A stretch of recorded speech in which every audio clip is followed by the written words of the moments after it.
ಬಂಧುಗಳೇ ನಮಸ್ಕಾರ. ಹೇಗಿದ್ದರೆ ನೀವೆಲ್ಲರೂ? ನಾನು ಸುಬ್ರಹ್ಮಣ್ಯ ಎಸ್ ಹಂಡಿಗೆ. ಬಂಧುಗಳೇ, ಒಂದು ಗಂಭೀರವಾದಂಥ ವಿಚಾರದ ಜೊತೆಗೆ ನಾನು ನಿಮ್ಮ ಮುಂದೆ ಬಂದಿದ್ದೇನೆ. ಸಾಧ್ಯ ಆದರೂ ಕೊನೆಯವರೆಗೂ ನೋಡಿ, ಒಂದಷ್ಟು ಜನರ ಜೊತೆಗೆ ಈ ವಿಡಿಯೋವನ್ನು ಹಂಚಿಕೊಳ್ಳಿ. ನಾನು ಫೆಬ್ರವರಿ 22ನೇ ತಾರೀಕು ಕೊಪ್ಪಳಕ್ಕೆ ಹೋಗಿದ್ದೆ. ಕೊಪ್ಪಳದ ಹಿರೇಬಗನಾಳ, ಕುಣಿಕೇರಿ ಹಾಗೆ ಪಕ್ಕದಲ್ಲಿ ಸಿಗುವಂಥ ಒಂದಷ್ಟು ಗ್ರಾಮಗಳು ಅಲ್ಲಿಗೆ ಭೇಟಿ ಕೊಟ್ಟಿದ್ದೆ. ವಿಶೇಷವಾಗಿ ಅಲ್ಲಿನ ಕೃಷಿ ಜಮೀನಿಗೆ, ಒಂದಷ್ಟು ಜನರ ಮನೆಗೆ, ರಸ್ತೆಗಳಲ್ಲಿ ಇಲ್ಲೆಲ್ಲ ಕಡೆಗಳಲ್ಲೂ ಕೂಡ ಓಡಾಡಿದ್ದೆ. ಆ ಊರಿಗೆ ಹೋದಂಥ ಉದ್ದೇಶ ಏನಪ್ಪ ಅಂದ್ರೆ, ಆ ಊರಿನಲ್ಲಿ ಫ್ಯಾಕ್ಟರಿಗಳಿಂದ ಒಂದಷ್ಟು ಸಮಸ್ಯೆ ಆಗ್ತಾ ಇದೆ. ಹೀಗಾಗಿ ಆ ಸಮಸ್ಯೆಗೆ ಸಂಬಂಧಪಟ್ಟ ಹಾಗೆ ವರದಿಯನ್ನು ಸಿದ್ಧಪಡಿಸಿ ನಿಮ್ಮ ಮುಂದೆ ಇಡುವಂಥ ಕೆಲಸವನ್ನ ಮಾಡಿದ್ದೆ. ನಿಮ್ಮಲ್ಲಿ ಒಂದಷ್ಟು ಮಂದಿ ಅದನ್ನು ನೋಡಿರಬಹುದು. ನೋಡಿಲ್ಲ ಅಂತಾದ್ರೆ ಆ ವರದಿ ಇದೆ, ದಯವಿಟ್ಟು ಗಮನಿಸಿ. ಕೊಪ್ಪಳಕ್ಕೆ ಸಂಬಂಧಪಟ್ಟಂತ ವರದಿ, ಯಾಕಂದ್ರೆ ನಾವೆಲ್ಲರೂ ಕೂಡ ನೋಡಲೇಬೇಕಾಗಿರುವಂಥ ಸಂಗತಿ. ಈಗ ನಾನು ವಿಚಾರಕ್ಕೆ ಬರ್ತೀನಿ, ಏನು ವಿಚಾರ ಅಂತ ಹೇಳಿ. ನಾನು ಆಗಲೇ ಹೇಳಿದ್ನಲ್ಲ, ಡೇಟ್ ಮೆನ್ಷನ್ ಮಾಡಿದ್ನಲ್ಲ, ನಾನು ಹೋಗಿದ್ದು ಫೆಬ್ರವರಿ 22ನೇ ತಾರೀಕಿಗೆ. ಇವತ್ತು ಮಾರ್ಚ್ನ ಮೊದಲ ವಾರದ ಅಂತ್ಯದಲ್ಲಿ ಇದ್ದೇವೆ. ನನಗೆ ಹೋಗಿ ಬಂದಾದ ಬಳಿಕ ಆರೋಗ್ಯ ಸಮಸ್ಯೆ ಕಾಣಿಸ್ಕೊಳ್ತು. ಇವತ್ತಿಗೂ ಕೂಡ ನಾನು ರೆಡಿ ಆಗಿಲ್ಲ. ಇವತ್ತಿಗೂ ಕೂಡ ನನಗೆ ಆರೋಗ್ಯ ಸಮಸ್ಯೆ ಇದೆ. ಹೌದು, ನಾನು ಒಂದಷ್ಟು ವಿಚಾರಗಳನ್ನು ನಿಮ್ಮ ಮುಂದೆ ಪ್ರತಿದಿನ ಇಡ್ತಾ ಇದ್ದೇನೆ, ನಿಮ್ಮ ಮುಂದೆ ಕಾಣಿಸ್ಕೊಳ್ತಾ ಇದ್ದೇನೆ, ಅದೆಲ್ಲವೂ ಕೂಡ ಹೌದು. ಆದರೂ ಕೂಡ ನನಗೆ ಆರೋಗ್ಯ ಸಮಸ್ಯೆ ಇದೆ. ಪ್ರಮುಖವಾಗಿ ನನಗಲ್ಲಿಗೆ ಹೋಗಿ ಬಂದ ಮೇಲೆ ಕಾಣಿಸ್ಕೊಂಡಂಥ ಸಮಸ್ಯೆ ಅಂದರೆ, ನನಗೆ ಬಂದು ಮಾರನೇ ದಿನವೇ ನನಗೆ ಕಣ್ಣು ಉರಿ, ಮೂಗು ಉರಿ, ತಲೆನೋವು ಎಲ್ಲವೂ ಕೂಡ ವಿಪರೀತ ಶುರುವಾಗ್ಬಿಡ್ತು. ಅದಾದ ಬಳಿಕ ಈ ಎದೆ ಭಾಗದಲ್ಲಿ ಒಂದು ರೀತಿಯಾದಂಥ ಉರಿ ಅಥವಾ ಸಣ್ಣದಾಗಿ ನೋವೆಲ್ಲವೂ ಕೂಡ ಕಾಣಿಸ್ಕೊಳ್ತಾ ಇದೆ. ನಾನು ಅಂದ್ಕೊಂಡೆ ಶ್ವಾಸಕೋಶದಲ್ಲಿ ಏನಾದರೂ ಸಮಸ್ಯೆ ಆಗಿರಬಹುದು ಎನ್ನುವಂಥ ರೀತಿಯಲ್ಲಿ. ಅದಾದ ಬಳಿಕ ವಿಪರೀತವಾದಂಥ ಕಾಲಿನ ಎಳೆತ, ವಿಪರೀತವಾದಂಥ ಸುಸ್ತು. ಹಾಗೆ ನನ್ನ ಮುಖವನ್ನು ನೋಡಿದ್ರೂ ಕೂಡ ನಿಮಗೊಂದಷ್ಟು ಜನಕ್ಕೆ ಗೊತ್ತಾಗಬಹುದು ಅನ್ಸುತ್ತೆ. ಇಲ್ಲಿ ನಿಮಗೆ ಆ ಟೈರ್ಡ್ನೆಸ್ ಎಲ್ಲವೂ ಕೂಡ ಕಾಣಿಸ್ತಾ ಇರಬಹುದು, ಕಣ್ಣಿನ ಕೆಳಭಾಗದಲ್ಲಿ ಅಥವಾ ಮುಖದಲ್ಲಿ ಕಂಪ್ಲೀಟ್ ಇದೇ ಹೊರಟೋಗ್ಬಿಟ್ಟಿದೆ. ಈ ರೀತಿಯ ಒಂದಷ್ಟು ಆರೋಗ್ಯ ಸಮಸ್ಯೆ ಎಲ್ಲವೂ ಕೂಡ ಕಾಣಿಸ್ಕೊಂಡಿದೆ. ಇವತ್ತಿಗೂ ಕೂಡ ತುಂಬ ಟಯರ್ಡ್ ಇದೆ. ಒಂದು ರೀತಿಯಲ್ಲಿ ಪ್ರತಿದಿನ ಜ್ವರ ಬಂದ ರೀತಿಯಲ್ಲಿ ನನಗೆ ಅನುಭವ ಆಗ್ತಿದೆ, ಅಥವಾ ಆ ರೀತಿಯಾದಂಥ ಫೀಲ್ ಆಗ್ತಾ ಇದೆ ನನಗೆ. ಯಾವುದ್ರಲ್ಲೂ ಅಂಥ ಉತ್ಸಾಹ ಅಂಥದ್ದೇನೂ ಕೂಡ ಕಾಣಿಸ್ತಾ ಇಲ್ಲ. ಯಾಕೆ ಇದನ್ನು ಹೇಳಿದೆ ಅಂತಂದರೆ, ನಾನು ಹೋಗಿದ್ದು ಒಂದೇ ದಿನ. ಅವತ್ತು ಇಡೀ ದಿನ ಅಲ್ಲಿದ್ದೆ. ಅಲ್ಲಿ ಬೇರೆ ಬೇರೆ ಕಡೆಗಳಲ್ಲಿ ಭೇಟಿಯನ್ನು ಕೊಟ್ಟಿದ್ದೆ, ಜನರನ್ನು ಮಾತಾಡಿಸಿದ್ದೆ. ನಾನು ಮತ್ತೆ ಮತ್ತೆ ಹೇಳ್ತಾ ಇದ್ದೀನಿ, ನಾನು ಅಲ್ಲಿಗೆ ಹೋಗಿದ್ದು ಒಂದೇ ದಿನ, ಇದ್ದಿದ್ದು ಒಂದೇ ದಿನ. ನೀವು ಯೋಚನೆ ಮಾಡಿ, ನಾನು ಒಂದೇ ಒಂದು ದಿನ ಅಲ್ಲಿಗೆ ಹೋಗಿ ಬಂದು ವಾಪಸ್ಸು ಇಲ್ಲಿಗೆ ಬರ್ತಾ ಇದ್ದ ಹಾಗೆ ನನಗಿಷ್ಟು ಆರೋಗ್ಯ ಸಮಸ್ಯೆ ಕಾಣಿಸ್ಕೊಂಡಿದೆ. ಹೆಚ್ಚು ಕಡಿಮೆ ಒಂದು 15 ದಿನ ಆದರೂ ಕೂಡ ಇನ್ನೂ ನನಗೆ ಸುಧಾರಿಸಿಕೊಳ್ಳೋದಕ್ಕೆ ಸಾಧ್ಯ ಆಗ್ತಾ ಇಲ್ಲ. ಬಂಧುಗಳೇ, ಅಲ್ಲಿರುವಂಥ ಜನರ ಪರಿಸ್ಥಿತಿ ಹೇಗಾಗ್ಬೇಡ, ದಿನದ 24 ಗಂಟೆಯೂ ಅಲ್ಲೇ ಜೀವನವನ್ನ ಮಾಡ್ತಿರುವಂಥವ್ರ ಪರಿಸ್ಥಿತಿ ಹೇಗಾಗ್ಬೇಡ, ಇದು ಯಾರಿಗೂ ಕೂಡ ಅರ್ಥ ಆಗ್ತಿಲ್ಲ. ಇದು ನಮ್ಮ ದುರಂತ. ಆ ವಿಚಾರವನ್ನೇ ನಾನು ಇಲ್ಲಿ ಪ್ರಸ್ತಾಪ ಮಾಡೋದಕ್ಕೆ ಹೊರಟಿರೋದು. ಏನು ಸಮಸ್ಯೆ ಆಗ್ತಾ ಇದೆ, ಈ ವರದಿಯನ್ನು ನೋಡಿದಂಥವರಿಗೆ ಗೊತ್ತಿರಬಹುದು. ಹಿಂದಿನ ಒಂದಷ್ಟು ವಿಡಿಯೋಗಳನ್ನು ನೋಡದೆ ಇಲ್ಲೇ ಇರುವಂಥವ್ರಿಗೆ ಹೇಳ್ತೀನಿ. ವರದಿ ಆ ಪ್ರಸಾರ ಆದ ಬಳಿಕ ಒಂದಷ್ಟು ಬೆಳವಣಿಗೆ ಎಲ್ಲವೂ ಕೂಡ ಆಗಿದೆ. ಶಾಸಕರೆಲ್ಲ ಅಲ್ಲಿ ಬಂದಿದ್ದು, ಅದನ್ನು ಕೂಡ ನಾನು ಪ್ರಸ್ತಾಪ ಮಾಡ್ತಾ ಹೋಗ್ತೀನಿ. ಬಂಧುಗಳೇ, ಸಮಸ್ಯೆ ಏನಪ್ಪಾ ಅಂದ್ರೆ, ಕೊಪ್ಪಳದ ಸುತ್ತಮುತ್ತ ಸಾಕಷ್ಟು ಫ್ಯಾಕ್ಟ್ರಿಗಳಿದ್ದಾವೆ. ಅಲ್ಲೇ ಯಾಕೆ ಫ್ಯಾಕ್ಟ್ರಿ ಅಂದ್ರೆ, ನಿಮಗೆ ಗೊತ್ತಿರುವ ಹಾಗೆ ತುಂಗಭದ್ರಾ ಡ್ಯಾಮ್ ಇದೆ, ಬೇಕಾದಷ್ಟು ನೀರು ಸಿಗುತ್ತೆ, ಬೇಕಾದ ರೀತಿಯಾದಂಥ ವ್ಯವಸ್ಥೆ ಎಲ್ಲವೂ ಕೂಡ ಇದೆ. ಹೀಗಾಗಿ ಅಲ್ಲೆಲ್ಲ ಕಡೆಗಳಲ್ಲೂ ಕೂಡ ಫ್ಯಾಕ್ಟ್ರಿಯನ್ನು ಕಟ್ಟುವಂಥ ಇದಾಗ್ಬಿಟ್ಟಿದೆ ಅಲ್ಲಿ. ಈ ಹಿರೇಬಗನಾಳ, ಕುಣಿಕೇರಿ ಅನ್ನುವಂಥ ಒಂದಷ್ಟು ಗ್ರಾಮಗಳನ್ನು ಹೇಳಿದ್ನಲ್ಲ, ಬರೀ ಅಷ್ಟು ಗ್ರಾಮಗಳಿಗಲ್ಲ, ಹೆಚ್ಚು ಕಡಿಮೆ ಒಂದು 20 ಗ್ರಾಮಗಳಿಗೆ ಅದೇ ರೀತಿಯಾದಂಥ ಸಮಸ್ಯೆಗಳೆಲ್ಲವೂ ಕೂಡ ಇದೆ. ಈ 2 ಗ್ರಾಮದ ಸುತ್ತಮುತ್ತವೇ ಹೆಚ್ಚು ಕಡಿಮೆ ಒಂದು 21 ಫ್ಯಾಕ್ಟ್ರಿಗಳಿದ್ದಾವೆ. ಸ್ಟೀಲ್ ಫ್ಯಾಕ್ಟ್ರಿಗಳು ಅವೆಲ್ಲವೂ ಕೂಡ. ಆ ಕಬ್ಬಿಣದ ಇದನ್ನೇನೋ ಮಾಡಿ ಅದಾದ ಬಳಿಕ ಆ ಸ್ಟೀಲನ್ನು ತಯಾರು ಮಾಡ್ತಾರಂತೆ. ಆ ಪ್ರಕ್ರಿಯೆಯಲ್ಲಿ ಏನಾಗುತ್ತೆ ಅಂದರೆ, ವಿಪರೀತವಾದಂಥ ಕಪ್ಪು ಧೂಳು ಅಥವಾ ಆ ಕಪ್ಪು ಮಸಿ ಎಲ್ಲವೂ ಕೂಡ ಫ್ಯಾಕ್ಟ್ರಿಯಿಂದ ಹೊರಗಡೆ ಬಂದುಬಿಡುತ್ತೆ. ಅದು ಬಂದು ಏನು ಮಾಡಿಬಿಡುತ್ತೆ ಅಂದರೆ, ಸುತ್ತಮುತ್ತ ಇರುವಂಥ ಎಲ್ಲ ಕಡೆಗಳಲ್ಲೂ ಕೂಡ ಕುತ್ಕೊಂಡು ಬಿಡುತ್ತೆ. ಅಲ್ಲಿರುವಂಥ ಗಿಡಗಳ ಮೇಲೆ, ಕೃಷಿ ಜಮೀನಿನ ಮೇಲೆ, ಜನರ ಮನೆ ಒಳಗಡೆ, ಎಲ್ಲೆಲ್ಲಿ ಜಾಗ ಇದೆಯೋ ಎಲ್ಲ ಕಡೆಗಳಲ್ಲೂ ಕೂಡ ಕುತ್ಕೊಂಡು ಬಿಡುತ್ತೆ. ಏನೇನು ಸಮಸ್ಯೆ ಆಗ್ತಿದೆ, ಒಂದೊಂದು ಜನ ಅಲ್ಲಿ ಕೃಷಿ ಮಾಡೋದಕ್ಕೆ ಸಾಧ್ಯ ಆಗ್ತಿಲ್ಲ. ಕೃಷಿ ಭೂಮಿ ಎಲ್ಲವೂ ಕೂಡ ಸಂಪೂರ್ಣ ಒಣಗಿ ಹೋಗಿಬಿಟ್ಟಿದೆ, ಬರ್ಡ್ ಆಗಿಬಿಟ್ಟಿದೆ. ಅಲ್ಲಿ ಏನಾದರೂ ಬೆಳೆ ಬೆಳೆದ್ರೂ ಕೂಡ ಸರಿಯಾದ ರೀತಿಯಲ್ಲಿ ಬೆಳೆ ಬರೋದಿಲ್ಲ, ಎಲ್ಲವೂ ಕೂಡ ಒಣಗಿ ಹೋಗಿಬಿಡುತ್ತೆ. ಅಲ್ಲಿ ಬೆಳೆಯುವಂಥ ಇದನ್ನು ಏನಾದರೂ ತಿಂದ್ರು ಅಂತಾದರೆ ಆರೋಗ್ಯ ಸಮಸ್ಯೆ ಎಲ್ಲವೂ ಕೂಡ ಉಂಟಾಗುತ್ತೆ. ಜಾನುವಾರು ಕೂಡ ಅದನ್ನು ತಿನ್ನೋದಕ್ಕೆ ಸಾಧ್ಯ ಆಗೋದಿಲ್ಲ.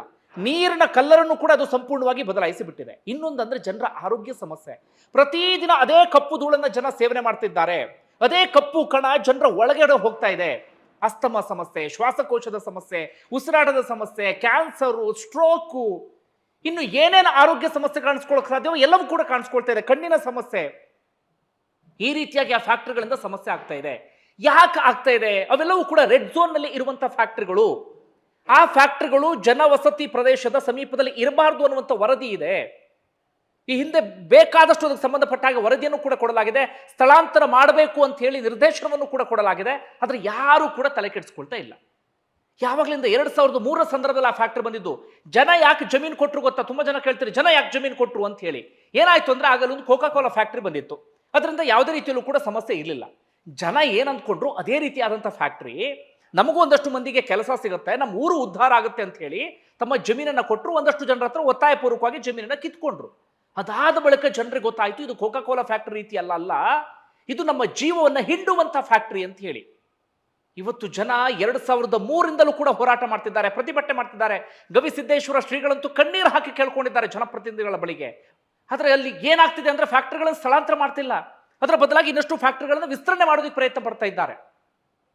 ನಾನು ಯಾಕೆ ನನ್ನ ಆರೋಗ್ಯ ಸಮಸ್ಯೆಯನ್ನು ಹೇಳ್ಕೊಂಡೆ ಅಂದರೆ, ಒಂದು ದಿನ ಹೋಗಿ ಬಂದಿದ್ದಕ್ಕೆ ನನಗಿಷ್ಟು ಆರೋಗ್ಯ ಸಮಸ್ಯೆ ಆಯಿತು ಅಂತಾದರೆ ಅಲ್ಲಿ ದಿನದ 24 ಗಂಟೆ ಇರುವಂಥ ಜನರ ಪರಿಸ್ಥಿತಿ ಹೇಗಾಗ್ಬೇಡ.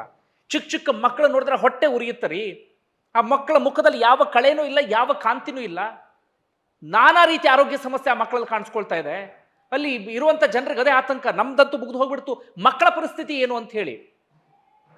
ಹೀಗಾಗಿ ಈ ವಿಡಿಯೋವನ್ನು ಅದಕ್ಕೆ ಸಂಬಂಧಪಟ್ಟ ಯಾರಾದ್ರು ಗಮನಿಸ್ತಾ ಇದ್ರೆ ದಯವಿಟ್ಟು ನಿಮ್ಮ ಹತ್ರ ರಿಕ್ವೆಸ್ಟ್ ಮಾಡ್ಕೊಳ್ತೀನಿ ಆ ಜನರ ಪರವಾಗಿ, ದಯವಿಟ್ಟು ಜನರಿಗೆ ಏನಾದರೂ ಒಂದು ಮಾಡಿ, ಆ ಫ್ಯಾಕ್ಟರಿಗಳನ್ನು ಸ್ಥಳಾಂತರ ಮಾಡಿ. ಇಲ್ಲ ಅಂತ ಆಗ್ಬಿಟ್ರೆ ಅಲ್ಲಿಯ ಪರಿಸ್ಥಿತಿ ಎಲ್ಲಿಗೆ ಹೋಗಿ ತಲುಪುತ್ತೋ ಗೊತ್ತಿಲ್ಲ. ಅದು ನಾನು ಹೋಗಿ ಬಂದೆ, ಅದಾದ ಬಳಿಕ ಅಲ್ಲಿ ಕೊಪ್ಪಳ ಬಂದ್ಗೂ ಕೂಡ ಕರೆ ಕೊಟ್ಟಿದ್ರು, ದೊಡ್ಡ ಮಟ್ಟಿಗೆ ಬಂದು ಕೂಡ ಯಶಸ್ವಿ ಆಯಿತು. ಇಷ್ಟೆಲ್ಲ ಆದಮೇಲೆ ಮೊನ್ನೆ ತಾನೇ ಸ್ಥಳೀಯ ಶಾಸಕರಾಗಿರುವಂಥ ರಾಘವೇಂದ್ರ ಹಿಟ್ನಾಳ್ ಸ್ಪಾಟ್ಗೆ ಬಂದಿದ್ರು, ಹಾಗೆ ಮಾಲಿನ್ಯ ನಿಯಂತ್ರಣ ಮಂಡಳಿಯವರು ಕೂಡ ಸ್ಪಾಟ್ಗೆ ಬಂದಿದ್ರು, ಮಾಜಿ ಸಂಸದರು ಕೂಡ ಬಂದಿದ್ರು, ಅದೇ ರೀತಿಯಾಗಿ ಜಿಲ್ಲಾಧಿಕಾರಿಗಳು ಕೂಡ ಸ್ಪಾಟ್ಗೆ ಬಂದಿದ್ರು. ಬಂದು ಒಂದಷ್ಟು ಜನರಿಗೆ ಭರವಸೆ ಕೊಟ್ಟು ಹೋದ್ರು, ಆಯಿತು ಫ್ಯಾಕ್ಟ್ರಿನ ಕ್ಲೋಸ್ ಮಾಡಿಸ್ತೀವಿ, ಅವರಿಗೆ ನೋಟಿಸನ್ನು ಕೊಡ್ತೀವಿ, ಹಾಗೆ ಹೀಗೆ ಅಂತ ಹೇಳಿ. ಏನದು ಬರೀ ಭರವಸೆಗೆ ಸೀಮಿತ ಆಗುತ್ತೇನೋ ಗೊತ್ತಿಲ್ಲ. ನಾನು ಹೋಗಿ ಬಂದು ವರದಿಯನ್ನು ಪ್ರಸಾರ ಮಾಡಿದ್ದಕ್ಕೆ ಅವರೆಲ್ಲರೂ ಓಡೋಡಿ ಬಂದರು, ಭರವಸೆ ಕೊಟ್ಟರು ಅಂತ ನಾನು ಹೇಳ್ತಾ ಇಲ್ಲ. ಅಲ್ಲಿ ಜನರ ಹೋರಾಟಕ್ಕೆ ಮಣಿದು, ಜನರ ಪ್ರತಿಭಟನೆಗೆ ಮಣಿದು ನಿರಂತರವಾಗಿ ಹೋರಾಟವನ್ನು ಮಾಡ್ತಾ ಇದ್ರಲ್ಲ, ಆ ಕಾರಣಕ್ಕಾಗಿ ಅಲ್ಲಿಗೆ ಅವರೆಲ್ಲರೂ ಕೂಡ ಭೇಟಿ ಕೊಟ್ಟರು. ನಾನೇನೋ ಮಾಡಿದೆ, ಇದು ನನ್ನ ಇಂಪ್ಯಾಕ್ಟ್ ಅಂತ ನಾನು ಎಲ್ಲೂ ಕೂಡ ಹೇಳ್ತಾ ಇಲ್ಲ, ಅದರ ವಿಚಾರವನ್ನು ಹೇಳಿದ್ದು ನಾನು ನಿಮಗೆ. ಈಗ ಅವರೆಲ್ಲರೂ ಕೂಡ ಭೇಟಿ ಕೊಟ್ಟಿದ್ದಾರೆ, ಜನರ ಸಮಸ್ಯೆಯನ್ನು ಆಲಿಸ್ತೀವಿ ಎನ್ನುವಂಥ ಮಾತನ್ನು ಹೇಳ್ತಾ ಇದ್ದಾರೆ. ನಾನು ವಿಡಿಯೋದಲ್ಲಿ ರಿಕ್ವೆಸ್ಟ್ ಮಾಡ್ಕೊಂಡಿದ್ದೆ, ನೀವು ಯಾರನ್ನೂ ನಿಮ್ಮ ಪರವಾಗಿ ಪ್ರತಿನಿಧಿಗಳನ್ನು ಕಳಿಸ್ಬೇಡಿ, ದಯವಿಟ್ಟು ನೀವೇ ಬನ್ನಿ ಅಂತ ಹೇಳಿ. ಕೊನೆಗೂ ಶಾಸಕರು ಜಿಲ್ಲಾಧಿಕಾರಿಗಳು ಬರುವಂಥ ಮನಸ್ಸನ್ನು ಮಾಡಿದ್ರು, ಜನರ ಸಮಸ್ಯೆಯನ್ನು ಆಲಿಸಿದ್ರು. ಅವರೇ ಹೇಳ್ತಾ ಇದ್ರು, ನಮಗೆ ಇಲ್ಲಿಗೆ ಬಂದ ಮೇಲೆ ಗೊತ್ತಾಗಿದ್ದು ಇಷ್ಟೆಲ್ಲ ಸಮಸ್ಯೆ ಇದೆ ಅಂತ ಹೇಳಿ, ಇಲ್ಲಿವರೆಗೆ ನಮಗೆ ಗೊತ್ತೇ ಇರಲಿಲ್ಲ ಅಂತ ಹೇಳಿ. ಏನು ಹೇಳಬೇಕು ಹೇಳಿ, ಏನು ಹೇಳಬೇಕು? ಹಾಗೆ ಇನ್ನೊಂದು ವಿಚಾರ ಅಂದರೆ, ಕಂಪನಿಗಳ ಜೊತೆಗೆ ನಮ್ಮ ಕರ್ನಾಟಕದಷ್ಟು ರಾಜಕಾರಣಿಗಳು ಕೂಡ ಪಾರ್ಟ್ನರ್ಸ್ ಇದ್ದಾರಂತೆ. ಒಂದಷ್ಟು ಹೆಸರನ್ನು ಆ ಊರಿನವರು ಹೇಳ್ತಾ ಇದ್ರು, ಶ್ರೀರಾಮುಲು ಅವರ ಹೆಸರು ಹೇಳ್ತಾ ಇದ್ರು, ಆರ್ ವಿ ದೇಶಪಾಂಡೆ ಅವರ ಹೆಸರು ಹೇಳ್ತಾ ಇದ್ರು. ನಾನು ಕೂಡ ಅದಕ್ಕೆ ಸಂಬಂಧಪಟ್ಟ ಹಾಗೆ ಸರ್ಚ್ ಮಾಡಿದೆ, ಬಂದಂಥ ಇನ್ಫಾರ್ಮೇಶನ್ ಅಂದರೆ ಒಂದಷ್ಟು ಕಂಪನಿಗಳ ಜೊತೆಗೆ ಇವರು ಕೂಡ ಪಾಲುದಾರಿಕೆಯನ್ನು ಹೊಂದಿದ್ದಾರೆ ಅಂತ ಹೇಳಿ. ದಯವಿಟ್ಟು ಜನಪ್ರತಿನಿಧಿಗಳೇ, ಜನರ ಬದುಕನ್ನು ಕಿತ್ಕೊಳ್ಬೇಡಿ. ಹೌದು, ಅಭಿವೃದ್ಧಿ ಆಗಬೇಕು, ಹಾಗಂತೇಳಿ ಅಭಿವೃದ್ಧಿ ಮಾಡ್ತೀವಿ ಅಂತೇಳಿ ಜನರ ಬದುಕನ್ನು ಕಿತ್ಕೊಂಡ್ರೆ ಹೆಂಗೆ? ಜನರ ಬದುಕನ್ನು ಸರ್ವನಾಶ ಮಾಡ್ತೀವಿ ಅಂದ್ರೆ ಹೆಂಗೆ? ಒಂದು ಊರನ್ನ ಸ್ಮಶಾನ ಮಾಡಿ ಅಭಿವೃದ್ಧಿ ಮಾಡ್ತೀವಿ ಅಂದ್ರೆ ಅದು ಅಭಿವೃದ್ಧಿ ಅಂತ ಅನ್ಸ್ಕೊಳ್ಳೋಕೆ ಸಾಧ್ಯವೇ ಇಲ್ಲ. ಅಲ್ಲಿ ಜನರಿಗೆ ಆ ಫ್ಯಾಕ್ಟರಿಗಳಿಂದ ಕೆಲಸವೂ ಸಿಕ್ಕಿಲ್ಲ, ಒಂದು ಕಡೆಯಿಂದ ಜಮೀನನ್ನು ಕಳ್ಕೊಂಡಿದ್ದಾರೆ, ಮತ್ತೊಂದು ಕಡೆಯಿಂದ ಕೃಷಿಯನ್ನು ಕೂಡ ಮಾಡುವ ಹಾಗಿಲ್ಲ, ಮತ್ತೊಂದು ಕಡೆಯಿಂದ ನೆಮ್ಮದಿಯಾಗಿ ಬದುಕೋದಕ್ಕೂ ಕೂಡ ಸಾಧ್ಯ ಆಗ್ತಾ ಇಲ್ಲ. ಇದು ಅಲ್ಲಿನ ಪರಿಸ್ಥಿತಿ. ಹಿಂದೆ ಸಾಕಷ್ಟು ವಿಡಿಯೋಗಳನ್ನು ನಿಮ್ಮ ಮುಂದೆ ಇಟ್ಟಿದ್ದೆ, ಪ್ರಸಾರವನ್ನು ಮಾಡಿದ್ದೆ. ಈಗ ಕುಣಿಕೇರಿ ಎನ್ನುವಂಥ ಗ್ರಾಮದ ಒಂದು ಅಲ್ಲಿ ಪರಿಸ್ಥಿತಿ ಹೇಗಿದೆ ಅದನ್ನು ಒಮ್ಮೆ ಗಮನಿಸಿ, ನಿಮಗೆ ಇನ್ನೂ ಚೆನ್ನಾಗಿ ಅರ್ಥ ಆಗುತ್ತೆ. ಕುಣಿಕೆರೆ ಎನ್ನುವಂಥ ಗ್ರಾಮದಲ್ಲಿದ್ದೇನೆ, ಪಕ್ಕದಲ್ಲಿರುವಂಥ ಕುಣಿಕೆರೆ ಗ್ರಾಮ. ಇಲ್ಲೂ ಹೆಚ್ಚು ಕಡಿಮೆ ಒಂದು 500 ಮನೆಗಳಿದ್ದಾವೆ. ಇಲ್ಲೂ ಕೂಡ ಸಾವಿರಾರು ಜನ ವಾಸ ಮಾಡ್ತಾ ಇದ್ದಾರೆ. ನಿಮ್ಗೆ ನೈಜ ಚಿತ್ರಣ ಅರ್ಥ ಆಗ್ತಾ ಹೋಗುತ್ತೆ. ನಾನು ಸಮೀಪದಲ್ಲೇ ತೋರಿಸಿದಾಗ ನೀವು ಗಮನಿಸ್ತಾ ಇದ್ದೀರಿ. ಇಲ್ಲಿ ಏನು ಅಸಲಿ ಸಮಸ್ಯೆ ಅಂದರೆ ಇದೆ. ನಿಮಗೆ ಇಲ್ಲಿ ಜನ ಫ್ಯಾಕ್ಟ್ರಿನ ವಿರೋಧಿಸ್ತಾ ಇಲ್ಲ, ನಾವು ಅರ್ಥ ಮಾಡ್ಕೊಳ್ಬೇಕು. ಇಲ್ಲೊಂದು ಕೋಕಾ ಕೋಲಾ ಫ್ಯಾಕ್ಟ್ರಿ ಇತ್ತು, ಆ ಫ್ಯಾಕ್ಟ್ರಿಗೆ ಜನರ ವಿರೋಧ ಇಲ್ಲ. ಆ ಕೋಕಾ ಕೋಲಾ ಫ್ಯಾಕ್ಟ್ರಿನ ಮುಚ್ಕೊಂಡು ಹೋಗ್ಬಿಟ್ರು, ಯಾಕಂದರೆ ಈ ಧೂಳನ್ನು ಅವರಿಗೂ ಕೂಡ ಸೇರಿಸ್ಕೊಳ್ಳೋಕ್ಕೆ ಸಾಧ್ಯ ಆಗಿಲ್ಲ. ಈಗ ಅಭಿವೃದ್ಧಿ ಅಂದರೆ ಏನು ಹೇಳಿ? ಈ ಫ್ಯಾಕ್ಟ್ರಿಲಿ ಈ ಭಾಗದ ಜನರಿಗೆ ಕೆಲಸ ಸಿಕ್ತು ಅಂತಾದರೆ ಅದನ್ನ ಒಂದು ಹಂತಕ್ಕೆ ನಾವು ಅಭಿವೃದ್ಧಿ ಅಂತೀವಿ. ಕೆಲಸನೂ ಸಿಗಲ್ಲ. ಇನ್ನೊಂದು ಕಡೆಯಿಂದ ಈ ಫ್ಯಾಕ್ಟ್ರಿಗಳ ಸೈಡ್ ಎಫೆಕ್ಟ್ಸಿಂದಾಗಿ ಕೃಷಿ ಕೆಲಸನೂ ಕೂಡ ಮಾಡೋಕ್ಕಾಗ್ತಾ ಇಲ್ಲ. ನೀವಲ್ಲಿ ಕಾಣಿಸ್ತಾ ಇರಬಹುದು ಅಂತ ಅಂದ್ಕೊಳ್ತೀನಿ ನಿಮಗೆ. ಫ್ಯಾಕ್ಟ್ರಿ ಹೊಗೆ ಹೆಂಗೆ ಹೋಗ್ತಿದೆ ಅಂತೇಳಿ, ಆ ಕಪ್ಪು ಧೂಳಿದೆಯಲ್ಲ ಅದು ಸುತ್ತಮುತ್ತ ಎಲ್ಲ ಕಡೆಗಳಲ್ಲೂ ಕೂಡ ಹೋಗಿ ಕೂತ್ಕೊಳ್ಳುತ್ತೆ. ಇನ್ನೊಂದು ಅಚ್ಚರಿಯ ಸಂಗತಿ ಏನಪ್ಪ ಅಂದರೆ, ನಮ್ಮ ಸಚಿವರು, ನಮ್ಮ ಶಾಸಕರು ಅಥವಾ ಜನಪ್ರತಿನಿಧಿಗಳು ಏನಕ್ಕೆ ಅವಕಾಶ ಮಾಡಿಕೊಡ್ತಿದ್ದಾರೆ ಅಂದರೆ, ಇಲ್ಲಿರುವಂಥ ಫ್ಯಾಕ್ಟ್ರಿಗಳು ಎಲ್ಲವನ್ನೂ ಕೂಡ ವಿಸ್ತರಣೆ ಮಾಡ್ತಾ ಇದ್ದಾರೆ. ಈ ಫ್ಯಾಕ್ಟ್ರಿನೂ ಕೂಡ ಇದೀಗ ವಿಸ್ತರಣೆಗೆ ಅವಕಾಶವನ್ನು ಮಾಡಿಕೊಡ್ತಾ ಇದ್ದಾರೆ. ಆ ಬುಲ್ಡೋಟಾ ಫ್ಯಾಕ್ಟ್ರಿ ವಿಚಾರ ನಿಮಗೆ ಗೊತ್ತಿದೆ, ವಿಸ್ತರಣೆಗೆ ಅವಕಾಶ ಮಾಡಿಕೊಟ್ಟಿದ್ರು. ಗವಿಸಿದ್ದೇಶ್ವರ ಶ್ರೀಗಳು ಬೀದಿಗಿಳಿದು ಹೋರಾಟವನ್ನು ಮಾಡಿದರು. ಈಗ ಈ ಫ್ಯಾಕ್ಟ್ರಿ ವಿಸ್ತರಣೆಗೆ ಹೊರಟಿದ್ದಾರೆ. ಗ್ರಾಮಸ್ಥರು ತೀವ್ರವಾದಂಥ ವಿರೋಧವನ್ನು ವ್ಯಕ್ತಪಡಿಸ್ತಾ ಇದ್ದಾರೆ. ಕೃಷಿ ಜಮೀನು ನೋಡಿ, ಇಲ್ಲಿ ಜನರ ಪರಿಸ್ಥಿತಿ ನೋಡಿ. ಈ ರೀತಿಯಾಗಿ ಒಂದು ಊರನ್ನು ಸ್ಮಶಾನ ಮಾಡಿ ಇನ್ಯಾರಿಗೋ ಲಾಭ ಮಾಡಿಕೊಡ್ಬೇಕು ಅಂದರೆ ಏನು ಹೇಳಬೇಕು ಹೇಳಿ? ಇದು ನಿಜವಾದ ಅಭಿವೃದ್ಧಿಯಾ? ಜನ ಏನು ಮಾಡಬೇಕು? ಇವರೆಲ್ಲ ನಂಬ್ಕೊಂಡಿರೋದು ಈ ತುಂಗಭದ್ರಾ ಇರುವಂಥ ಕಾರಣಕ್ಕೆ ಕೃಷಿ ಜಮೀನನ್ನು, ಹೈನುಗಾರಿಕೆಯನ್ನು. ಕೃಷಿ ಮಾಡೋ ಹಾಗಿಲ್ಲ, ಹೈನುಗಾರಿಕೆ ಮಾಡೋ ಹಾಗಿಲ್ಲ. ಯಾಕಂದರೆ ಇಲ್ಲಿ ನೋಡ್ತಾ ಇದ್ರಲ್ಲ, ಇದನ್ನು ಹಸು ತಿನ್ನತ್ತಿದ್ದು ನೀವು ನೋಡಿ. ಇಲ್ಲಿ ಇದು ಆ್ಯಕ್ಚುಲಿ ಬಿಳಿ ಕಲರ್ದಲ್ಲಿ ಇರಬೇಕಿತ್ತು, ಬಿಳಿ ಕಲರ್ನಲ್ಲಿ ನೋಡಿ ಕಂಪ್ಲೀಟ್ ಕಪ್ಪಾಗಿದೆ. ಇದನ್ನೇನಾದರೂ ಹಸು ತಿಂತು ಅಂದರೆ ಹಸು ಪರಿಸ್ಥಿತಿ ಹೇಗಾಗ್ಬೇಡ. ಇಡೀ ಹೊಲ ನೋಡಿ, ಪಾಪ ಎಷ್ಟೋ ಖರ್ಚು ಮಾಡಿರ್ತಾರೆ ಈ ಹೊಲದಲ್ಲಿ ಇದನ್ನು ಬೆಳಿಬೇಕು ಅಂಥೇಳಿ. ನೋಡಿ ಇಲ್ಲಿ ತೊಗರಿ ಬೆಳೆ ಇದೆಲ್ಲ ನೋಡಿ, ಇಲ್ಲಿ ಕಂಪ್ಲೀಟ್ ತೊಗರಿ ಬೆಳೆಯಿಂದ ಹಿಡಿದು ಪ್ರತಿಯೊಂದು ಕಂಪ್ಲೀಟ್ ಹಾಳಾಗಿ ಹೋಗ್ಬಿಟ್ಟಿದೆ. ಹಾಗೆ ಸ್ವಲ್ಪ ಮುಂದೆ ಹೋದರೆ ಇದೇನು ಸರ್, ಇದೇನು ಬೆಳೆ ಇದು? ಹಾಂ, ಮೆಕ್ಕೆಜೋಳ ನೋಡಿ, ಮೆಕ್ಕೆಜೋಳ ಇದು ಕಂಪ್ಲೀಟ್ ಏನಾದರೂ ಉಳ್ಕೊಂಡಿದೆಯಾ? ಅದೇ ಫ್ಯಾಕ್ಟ್ರಿಯಿಂದಾಗಿ ಇದು ಇಲ್ಲಿ ಪರಿಸ್ಥಿತಿ. ಈ ಫ್ಯಾಕ್ಟ್ರಿ ಬೇಕು, ಅಭಿವೃದ್ಧಿ, ಮಣ್ಣು ಮಸಿ ಅಂತ ಭಾಷಣ ಮಾಡೋರು ಒಮ್ಮೆ ಹೊಲ ಈ ಜನರ ನಡುವೆ ಬಂದು ನಿಂತ್ಕೋಬೇಕು, ಆಗ ಇಲ್ಲಿ ವಾಸ್ತವ ಅರ್ಥ ಆಗುತ್ತೆ.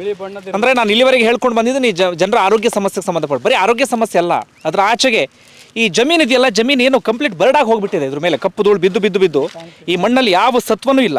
ಎಲ್ಲಿ ನೋಡಿದ್ರೆ ನಿಮಗೆ ಬರೀ ಕಪ್ಪು ಮಣ್ಣು ಕಾಣುತ್ತೆ. ಆ ಮಣ್ಣಿನ ಮೇಲೆ ಬೆಳೆದಂಥ ಬೆಳೆ ಪರಿಸ್ಥಿತಿ ಹೀಗಾಗತ್ತೆ. ಇಡೀ ಹೊಲವೇ ಸುಟ್ಟು ಹೋಗಿಬಿಟ್ಟಿದೆ. ಇದನ್ನು ನಂಬ್ಕೊಂಡಿರುವಂಥ ರೈತರು ಏನು ಮಾಡ್ಬೇಕು ಹೇಳಿ? ಒಂದು ಜನರು ಮಾತಾಡ್ಸೋಣ, ಗ್ರಾಮಸ್ಥರನ್ನ. ಏನೇನು ಸಮಸ್ಯೆ ಆಗ್ತದೆ ಸರ್? ಇಲ್ಲಿ ಸಮಸ್ಯೆ ಮೇನು ಮನುಷ್ಯರು ಬದುಕ್ತಾ ಇಲ್ಲ, ಜಾನುವಾರುಗಳು ಬದುಕ್ತಾ ಇಲ್ಲ. 24 ಏನು ಹಳ್ಳಿಗಳಿದ್ದಾವೆ. ಇವಷ್ಟು ಜನರು ಏನೈತಿ, ನಮಗೆ ನಾವು ಈಗ ಸದ್ಯ ಜನಪ್ರತಿನಿಧಿಗಳಾಗಿರ್ಬೋದು, ಇಲ್ಲಿ ಯಾರು ಬರ್ತಾ ಇಲ್ಲ. ಯಾರು ಬಂದು ಮನವಿ ಕೇಳಕ್ಕೆ ಹೋದ್ವಿ, ಮನವಿ ಮಾಡಕ್ಕೆ ಹೋದ್ವಿ ಅಂದ್ರೆ ಅವ್ರನ್ನ ಏನು ಮಾಡ್ತಾ ಇದ್ದಾರೆ, ಟಾರ್ಗೆಟ್ ಮಾಡ್ತಾ ಇದ್ದಾರೆ. ಅಂದರೆ ಜನ ತುಳಿತಾ ಇದ್ದಾರೆ ಇಲ್ಲಿ ಪ್ರತಿನಿಧಿಗಳು. ಆಮೇಲೆ ನಮ್ಮನ್ನು ಯಾರು ಕೇಳ್ತಾ ಇಲ್ಲ. ಇಲ್ಲಿ ಎಲೆಕ್ಷನ್ನೇ ಬೇಡ, ಈ ನಮ್ಮ ಏನು 24 ಅದಾವ, ಎಲೆಕ್ಷನ್ನ ಬಹಿಷ್ಕಾರ ಮಾಡ್ಬೇಕು. ಆಮೇಲೆ ಇಲ್ಲ ನೋಡ್ಬೋದು, ಇದನ್ನ ಯಾವ ದನಗಳು ಏನು ತಿಂತಾ ಇಲ್ಲ, ತಿಂದ್ರೆ ಎಲ್ಲ ಸತ್ತು ಹೋಗ್ತಾ ಇದೆ. ವರ್ಷಕ್ಕೆ ಪರಿಸ್ಥಿತಿ ಅದ, ರೈತರು ಸಾಯ್ತಾ ಇದ್ದಾರೆ, ಜಾನುವಾರುಗಳು ಸಾಯ್ತಾ ಇದ್ದಾವೆ. ಆಮೇಲೆ ಇಲ್ಲಿ ಇರ್ತಕ್ಕಂಥ ಜನಗಳು ಯಾರು ಬದುಕಲ್ಲ. ಸಣ್ಣ ಹುಡ್ರಲ್ಲಿದ್ದ ಹಿಡಿದು ಇವತ್ತು ಏನಾಗ್ತದೆ, ಕ್ಯಾನ್ಸರ್ ಬರ್ತಾ ಇದೆ. ನಮ್ಮ ಕೊಪ್ಪಳ ತಾಲೂಕು ಹುಬ್ಬಳ್ಳಿ ಕಡೆಗೆ ಹೋದ್ವಿ ಅಂದ್ರೆ ಎಲ್ಲಿ ಕ್ಯಾನ್ಸರ್ ಐತೆ ಅಂದ್ರೆ ನಮ್ಮ ಕೊಪ್ಪಳ ತಾಲೂಕು ಕ್ಯಾನ್ಸರ್. ಏನೋ ಪ್ರತಿ ಅಷ್ಟು ಇಲ್ಲಿ ಅವ್ರಿ ಗ್ರಾಮ ಕ್ಯಾನ್ಸರ್ ಮುಚ್ಚಿ ಮುಳುಗಿದೆ. ಕಾರಣ ಇಷ್ಟೇ, ಈ ಧೂಳು. ಈ ಧೂಳಿದ್ದ ಬರ್ತಕ್ಕಂಥ ಡೈಲಿ ಜನ ಏನಾಗ್ತಾ ಇದ್ದಾರೆ, ವಿಷಪೂರಿತ ಗಾಳಿಯನ್ನು ತಗೊಂಡು ಸಾಯ್ತಾ ಇದ್ದಾರೆ. ಪ್ರತಿ 3 ತಿಂಗಳಿಗೊಮ್ಮೆ ಇಲ್ಲಿ 3-4 ಜನ ಪೇಷಂಟ್ ಸಾಯ್ತಾ ಇದ್ದಾರೆ ಊರಲ್ಲಿ. ನಮ್ಮ ಕುಣಿಕೇರಿಯಲ್ಲಿ ಆಗಿರ್ಬೋದು, ಆಲವರ್ತಿ, ಕುಣಿಕೇರಿ ತಾಂಡ, ಲಾಚಿನಕೇರಿ, ಮುಂಡ್ರಿಗಿ, ಚಿಕ್ಕಬಗನಾಳು, ಹಿರೇಬಗನಾಳು, ಈ ಕಡೆ ಯಾಟಿ, ಗೊಂಡಬಾಳು ತನ ಹೋಗ್ತಾ ಇದೆ ಸರ್. ಇದೆಲ್ಲ ಸಮಸ್ಯೆ, ದೊಡ್ಡ ಸಮಸ್ಯೆ ಇದೆ. ಇಲ್ಲಿವರೆಗೆ ಮುಖ್ಯಮಂತ್ರಿಗಳು ಸಹಿತಿಗೆ ಇಲ್ಲಿ ಬಂದು ಭೇಟಿ ಕೊಟ್ಟಿಲ್ಲ. ಆ ಸ್ಟ್ರೈಕ್ ಆಗ್ತಾ ಇದೆ ಅಲ್ಲಿ 110 ದಿನ ಆಯ್ತು. ಇಲ್ಲಿವರೆಗೆ ಯಾರು ಬಂದು ಜನಪ್ರತಿನಿಧಿಗಾಗಲಿ ಕೇಳಿಲ್ಲ. ನಮ್ಮ ಪ್ರಶ್ನೆ ಇಷ್ಟೇ, ಇಲ್ಲ ಫ್ಯಾಕ್ಟ್ರಿ ಇರ್ಬೇಕು, ಇಲ್ಲ ನಾವಿರ್ಬೇಕು. ನಾವು ಕೋರ್ಟಿಗೆ ಒಂದೇ ಹೇಳ್ತೀವಿ, ಇಲ್ಲ ಕೋರ್ಟಿಗೆ ಹೋಗೋಣ, ಏನು ದಯಮಾರಣ ಕೊಟ್ಟು ಕೊಡಲ್ರಕ್ಕ ಅವ್ರು. ನಾವು ಸಾಯಕ್ಕೆ ಸಿದ್ಧ ಇದೀವಿ ಕೋರ್ಟ್ ಮುಂದೆ. ನಾವು ಇಷ್ಟೇ ಮಾತಾಡೋದು, ಇಲ್ಲ ಅವ್ರು ಉಳಿಬೇಕು, ಇಲ್ಲ ನಾವು ಉಳಿಬೇಕು. ನಾವು ಸಾಯ್ತಾ ಇದ್ವಿ, ದಿವಸ ಕೂಡ ಸಾಯ್ತಿದ್ವಿ, ಬೇಡ ನಾವು ದಿವಸ ಕೂಡ ಸಾಯೋದು ಬೇಡ ವಿಷಯನ. ನಾವು ಒಂದೇ ದಿನ ಸಾಯ್ತೀವಿ, ಕೋರ್ಟ್ ಮುಂದೆ ಹೋಗ್ತೀವಿ, ನಾವು ದಯಮರಣ ಕೊಡಿ ಅಂತ ಕೋರ್ಟ್ ಹತ್ರ ಮನವಿ ಮಾಡ್ತೀವಿ. ನಾವು ಇಷ್ಟೇ ಉಳಿತಿರೋದು ನಾವು. ಓಕೆ ಸರ್, ಇದು ಹೊಲದಲ್ಲಿ ನೋಡ್ತಾ ಇದ್ದೀವಿ, ಇದು ಕಾಣಿಸ್ತಿಲ್ಲ, ಒಂದು ಕಡೆ ಹಸಿರು ಕಾಣಿಸ್ತಾ ಇಲ್ಲ. ಇಡೀ ಹೊಲನೇ ಸುಟ್ಟೋಗಿದೆ. ಇದು ಎಷ್ಟಿದೆಯೋ ಗೊತ್ತಿಲ್ಲ ನನಗೆ. ಒಂದು ಎಕರೆ ಇರ್ಬೋದು, 1.5 ಎಕರೆ ಇರ್ಬೋದು, 1.5 ಎಕರೆ ಕಂಪ್ಲೀಟ್ ಎಲ್ಲ ಸುಟ್ಟೋಗಿದೆ. ಹಿಂಗಾದ್ರೆ ಏನು ಕತೆ? ಇದು ನಂಬ್ಕೊಂಡಿರೋ ಕತೆ ಏನು ಅಂತ? ಇದಕ್ಕೆ ನಂಬ್ಕೊಂಡ್ರೆ ನಾವು ಏನು ಮಾಡೋಕ್ಕಾಗಲ್ಲ ಸರ್. ಅದು ಎಷ್ಟೋ ನಾವು ಪರಿಹಾರ ಕೇಳ್ತೀವಿ, ಎಲ್ಲ ಇದು ಮಾಡ್ತೀವಿ. ಆದರೆ ಕಂಪ್ನಿಯವ್ರು ನಮಗೇನು 2,000 3,000 ಕೊಡ್ತಾರೆ. ಅದು ಅದಕ್ಕೆ ಯೂಸ್ ಆಗಲ್ಲ. ಎಷ್ಟೋ ವರ್ಷಗಳ ನಂತರ ಅದೇ ಅಮೌಂಟ್ ಕೊಡ್ತಾರೆ. ಈಗಾದ್ರೆ ಅದನ್ನೇ ಕೊಡ್ತಾರೆ. ಇಲ್ಲೆಲ್ಲ ಏನೈತಿ, ತಮಗೆ ಬೇಕಾದ್ರೆ ಎಲ್ಲಿಗೆ ಅಮೌಂಟ್ ಕೊಡ್ತಾರೆ, ತಾವೆಲ್ಲ ಅವರೆಲ್ಲ ಸುಮ್ಮನೆ ಇರ್ತಾರೆ. ನಾವು ಸಣ್ಣ ರೈತರು ನಾವು ಬದುಕಾದ್ರೆ ಕಷ್ಟ ಆಗ್ತಾಯಿದೆ ಇಲ್ಲಿ. ಯಾಕಂದರೆ ಉಳುಮೆ ಮಾಡ್ಬೇಕು. ಇವಾಗ ಇಲ್ಲೇ ದನ ಕರುಗಳದಾವ ಬಾಜು. ಆಮ್ಯಾಗ ಇಲ್ಲಿ ನಂದೇ ಅದ, ಇಲ್ಲಿ ಕಬ್ಬಿನ ಹೊಲ ಗಳೆ ಹೊಡಕತೈತಿ, ಅವ್ರಿಗೆಲ್ಲ ಡಸ್ಟ್ ಎಲ್ಲ ಮುಳುಗುತ್ತದೆ. ಆಮ್ಯಾಗೆ ನಾವು ಡೈಲಿ ಉಸಿರಾಟ ಮಾಡ್ಬೇಕಾದ್ರೆ, ಕೆಲಸ ಮಾಡ್ಬೇಕಾದ್ರೆ ಮೂನೆಗೆಲ್ಲ ಡಸ್ಟ್ ಬರುತ್ತೆ. ಅದು ಹೋದ ತಕ್ಷಣ ಮನೆಯಲ್ಲಿ ಸಿಂಕಲ್ಲಿ ಅಥವಾ ಇದರಲ್ಲಿ ಉಗುಳಿದ್ರಂದ್ರೆ ಡಸ್ಟ್ ಆಗ ಬರುತ್ತೆ. ಆಮ್ಯಾಗ ಪ್ರತಿಯೊಂದು ಸಣ್ಣ ಮಕ್ಕಳಿಗೂ ಕೂಡ ಏನಾಗ್ತಿದೆ, ಚರ್ಮ ರೋಗ ಬರ್ತಾ ಇದೆ, ಕ್ಯಾನ್ಸರ್ ಅಂತ ಇವು ಬರ್ತಾ ಇದಾವೆ, ಹಲವಾರು ರೋಗಗಳು ಜಾಸ್ತಿ ಬರ್ತಾ ಇದಾವೆ. ಓಕೆ ಸರ್, ನೀವೇನಂತೀರಿ ಸರ್? ನಮ್ಮ ಹೆಸರು ವೀರ ಹಿರೇಮಠ ಅಂತ. ನಾವು ಇಲ್ಲಿ 1.5 ಲಕ್ಷ ಕೊಟ್ಟು ಶೆಡ್ ಹಾಕ್ಕೊಂಡು ಈಗ ಒಂದು 20 ದನ ಮಾಡಿದ್ದೆ. ಈಗ ಬರೀ ದನ ಸಾಯೋದಕ್ಕೆ, ಅವು ಕಟ್ಕೊಂಡ್ಲಾರ್ದಕ್ಕೆ ಎಲ್ಲ ದನ ಮಾರಿಬಿಟ್ಟು ಈಗ ಏನು ಮಾಡೋಕ್ಕಾಗ್ತಾ ಇಲ್ಲ, ಕೆಲಸಕ್ಕೆ ಹೋಗ್ತಾ ಇಲ್ಲ. ಏನು ಮಾಡ್ಬೇಕಂತ ತಿಳಿತಾ ಇಲ್ಲ ಸರ್. ಇಲ್ಲೆಲ್ಲ ಭೂಮಿಯಲ್ಲಿ ನಾವು ನಮ್ಮ ಹೊಲ ಎಷ್ಟು 4 ಎಕರೆ ಹೆಸರು ಹಾಕಿದರೆ, ಹೆಸರು 7 ಪ್ಯಾಕೆಟ್ ಹೆಸರು ಗಿನಿ 7 ಪ್ಯಾಕೆಟ್ ಇದೆ ಸರ್. ಬರೀ 1 ಎಕರೆದಲ್ಲಿ ಬೆಳೀತಿದ್ದೆ ನಾನು 12-15 ಪ್ಯಾಕೆಟ್. ಹಂಗೆ ಏನು ಹೊಲ್ದಾಗಂತ ಏನು ಬೆಳೆಯೋಕ್ಕಾಗ್ತಾ ಇಲ್ಲ. ಎಲ್ಲ ಫ್ಯಾಕ್ಟ್ರಿಯಿಂದ ಈ ಥರ ಫ್ಯಾಕ್ಟ್ರಿಯಿಂದ ಧೂಳು ಬಿದ್ದು ಎಲ್ಲ ಏನು ಬೆಳಿತಾ ಇಲ್ಲ. ಓಕೆ, ಏನು ಹೇಳ್ತೀರಿ ಸರ್? ನಮಸ್ತೆ ಸರ್. ನಾನು ಇದ್ರ ಬಗ್ಗೆ ಏನು ಹೇಳ್ಬೇಕಂತ ನಮಗೆ ಮಾತು ಬರೋಂಗಿಲ್ಲ ಸರ್. ಯಾಕಂದರೆ ಅಷ್ಟು ಕಷ್ಟ ಅನುಭವಿಸಕತ್ತೀವಿ ನಾವು ಈ ಕಂಪ್ನಿಯಿಂದ. ಹೀಗೆ ಈ ಕಂಪ್ನಿನ ಏನು ಮಾಡ್ತಾ ಇದ್ದಾರೆ ಅಂದರೆ, ಇದನ್ನೇ ಚೆಂದಾಗಿ ನಡೆಸ್ತಾ ಇಲ್ಲ ಅವರು. ಇದರಿಂದನೇ ಸಾಕಷ್ಟು ಸಾವಿರಾರು ಜನಕ್ಕೆ ರೈತರಿಗೆ ತೊಂದರೆ ಆಗ್ತಾಯಿದೆ. ಮತ್ತೆ ಇದನ್ನೇ ವಿಸ್ತರಣೆ ಮಾಡೋಕೆ ಪರಿಸರ ಇಲಾಖೆ ಅವ್ರು ಕಣ್ಣು ಮುಚ್ಕೊಂಡು ಕುಂತಿದ್ದಾರೆ ಸರ್. ಇದ್ರ ಬಗ್ಗೆ ಪರಿಸರ ಇಲಾಖೆಯವರೇ ಪರ್ಮಿಷನ್ ಕೊಟ್ಟಿದ್ದಾರೆ ಅಂತ ಅವರಿಗೆ. ಯಾವುದೇ ಕಾರಣಕ್ಕೂ ನಾವು ವಿಸ್ತರಣೆ ಮಾಡೋಕೆ ಬಿಡೋಂಗಿಲ್ಲ ಸರ್.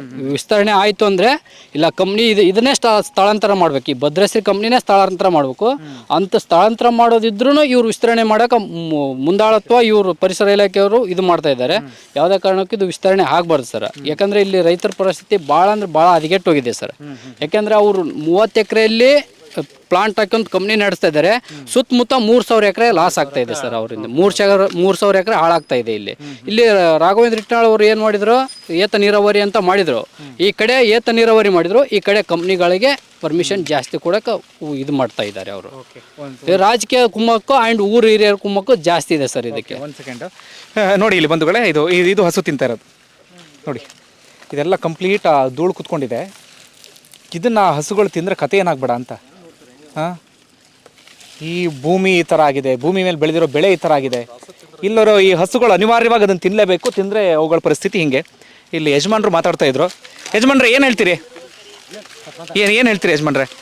ಏನು ಹೇಳ್ತೀರಿ? ಈ ಥರ ಆಗಿದೆಯಲ್ಲ, ಏನು ನಿಮಗೆ ಗೊತ್ತು ನೋಡ್ರಿ ಹೆಂಗೆ ಮಾಡ್ತಾರೆ. ಹಾಂ, ನಿಮಗೆ ಗೊತ್ತು. ಅವು ಸೆಗಣಿ ನೋಡಿ ಸೆಗಣಿ ಹಾಕಂಗಿಲ್ಲ, ಒತ್ತು ಮುಗಿದ್ರೆ ಹಾಕಾರಿ ಹೆಂಗೆ ಗತಿ ಹಾಕತಿ. ಅದನ್ನ ವಿಚಾರ ಮಾಡ್ರಿ ನೀವು. ನಾವು ವಿಚಾರ ಮಾಡಂಗಿಲ್ಲ. ನಾವಾಗ ತಿಂದ ಬಂತು ಬುಣ್ಸ ಬಂತಂತ ಹೋಗಿ ಹಾಯ್ರಿ 3 ದಿನ ಬರ 6 ದಿನ ಬಾ ಹೋಗ್ಬಿಡ್ತು ನಾವು ಸಟ್ಲಾಗಿ.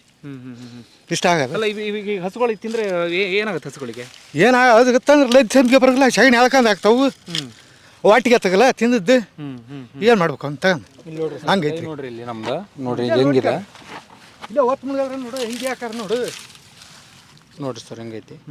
ಇನ್ನು ದನ ಕರೆ ತಿಂದ್ರೆ ಬದುಕಂಗಿಲ್ರಿ. ನೋಡ್ರಿ ಅಲ್ಲಿ ಸಡ್ 20 ಆಕಳ ಹಾಕ್ತಿದ್ವಿ ಈ ವರ್ಷ. 1-2 ವರ್ಷದಿಂದ ಆಕಳ ತಿಂದು ಕರ ಅಂದಂದು ಸಗಣಿನೂ ಇದೇ ಥರ ಸಗಣಿ ಸತಿಗೆ ಇದ ಕರ್ಗ ಬರುತ್ತೆ ರೀ. ಅದ್ರ ನುಷ್ಯಾಗಿ ಆಗಿ ಓಸು ಆಕಳು ಒಂದೊಂದು ಸತ್ತು ಹೋಗ್ಬಿಟ್ಟು ಅದನ್ನ ಸತಿಗೆ ಬೀಳ್ಗಡ್ಕೊಂಡಿವಿ. ಇಂಥವು ಏನಾರು ಕಾಪು ಪೀಕ್ ಹಾಕಿದ್ನಪ್ಪ ಅಂದ್ರೆ ಅಲಸಂದೆ ಆಗಲಿ ಹೆಸರಾಗಲಿ ಏನಾಗಲಿ ಒಂದು ಕಾಪು ಇಡಂಗಿಲ್ಲ, ಒಂದು ಏನು ಇಡಂಗಿಲ್ಲ. ಈ ಥರ ಗೊಡ್ಡ ಗಿಡ ಆಗುತ್ತಾ ಒಣಗೋಗ್ಬಿಡ್ತೀವಿ. ಈ ಥರ ಬೀಜ ಹಾಕ್ತೀವಿ, ಈ ಥರ ಗೊಡ್ಡ ಗಿಡ ಆಗುತ್ತಾ, ಹೂ ಬರುತ್ತಾ, ಬೂದಿ ಕುಂದಿರುತ್ತಾ, ಹಾಳಾಗುತ್ತಾ, ಹೋಗ್ಬಿಡುತ್ತೆ. ಏನು ಹೇಳ್ತಿದ್ರಿ? 30 ಕಟ್ಟಿದ್ರಿ ಅಂತೇಳಿ. 30 ಆಕಳ ಕಟ್ಟಿದ್ವಿ. ಹಾಂ, 4-5 ಆಕಳ ಕಟ್ಟಿದ ಕಾಸ ಆಕಳ ಉಳ್ದ ನೋಡ್ರಿ. ನಾವು ಏನು ಮಾಡ್ಬೇಕಂತ ರೈತರು ಏನು ಮಾಡ್ಬೇಕ್ರಿ ನಾವು? ಓಕೆ, ಇದನ್ನು ಯಾವ್ಯಾವ ಇಲಾಖೆ ಕಾರ್ಖಾನೆಗಳಿಗೆ ಪರ್ಮಿಷನ್ ಕೊಡ್ತಾ ಇದೆ, ಆ ಇಲಾಖೆಯಲ್ಲಿ ಯಾರ್ಯಾರು ಇದ್ದೀರಿ ಅಧಿಕಾರಿಗಳು, ದಯವಿಟ್ಟು ಗ್ರೌಂಡಿಗೆ ಬನ್ನಿ.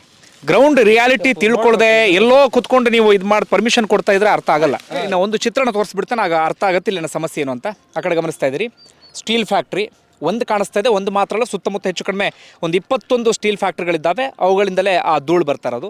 ನೀವು ಒಂಚೂರು ಆ ಕಡೆ ನೀವು ಗಮನಿಸ್ತಾ ಹೋದರೆ ಫ್ಯಾಕ್ಟ್ರಿ ಆಸುಪಾಸಿನಲ್ಲೇ ಬೇಕಾದಷ್ಟು ಮನೆಗಳಿದ್ದಾವೆ, ಊರಿದೆ. ಇದು ಕುಣಿಕೆರೆ ಗ್ರಾಮ. ಹೆಚ್ಚು ಕಡಿಮೆ ಒಂದು 500 ಮನೆ ಇದೆ. 500 ಮನೆ ಅಂದರೆ ಒಂದು 3,500-4 ಸಾವಿರ ಜನ ಇಲ್ಲಿ ವಾಸ ಮಾಡ್ತಾ ಇದ್ದಾರೆ. ಇದು ಒಂದು ಚಿತ್ರಣವನ್ನು ಗಮನಿಸಿದ್ರಿ. ಚೂರು ಈ ಕಡೆ ಬಂದರೆ ನಿಮಗೆ ಇಲ್ಲಿ ಕೆರೆ ಇದೆ. ಕೆರೆಯಲ್ಲಿ ಸಮೃದ್ಧವಾದಂಥ ನೀರಿದೆ. ಹಾಗೆ ಈ ಭಾಗದಲ್ಲಿ ತುಂಗಭದ್ರಾ ಡ್ಯಾಮ್ನ ನೀರು ಬರೋ ಕಾರಣಕ್ಕಾಗಿ ನೀರಿಗೆ ಏನೂ ಸಮಸ್ಯೆ ಇಲ್ಲ. ನಾವೆಲ್ಲರೂ ಕೂಡ ಅಂದ್ಕೊಳ್ತೀವಿ ಇಷ್ಟೆಲ್ಲ ಇದ್ದಾಗ ಸಂಪತ್ತು ಭರಿತವಾಗಿ ಇಲ್ಲಿ ಕೃಷಿ ಮಾಡ್ತಾ ಇರಬಹುದು, ಬೇಕಾದ ರೀತಿಯಲ್ಲಿ ಬೆಳೆಯನ್ನು ಬೆಳೀತಿರಬಹುದು ಅಂಥೇಳಿ. ಆದರೆ ನೀವು ಕೆರೆಯ ಮೇಲ್ಭಾಗಕ್ಕೆ ಗಮನಿಸಿದರೆ ಬಂಜರು ಭೂಮಿ, ಅಲ್ಲಿ ಏನನ್ನೂ ಕೂಡ ಬೆಳೆದಿಲ್ಲ. ಒಂದು ಕಡೆ ಆಯಿತು.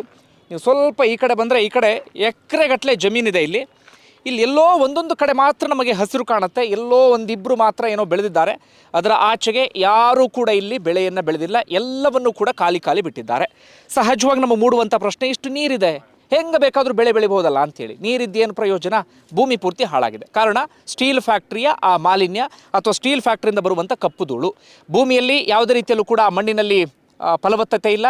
ಅದೇ ರೀತಿಯಾಗಿ ಬೆಳೆದರೂ ಕೂಡ ಆ ಬೆಳೆಯನ್ನು ಉಳಿಸ್ಕೊಳ್ಳೋಕೆ ಸಾಧ್ಯ ಆಗೋದಿಲ್ಲ. ಆ ಬೆಳೆ ಮೇಲೂ ಕೂಡ ಕಪ್ಪು ಧೂಳು ಕೂರುತ್ತೆ.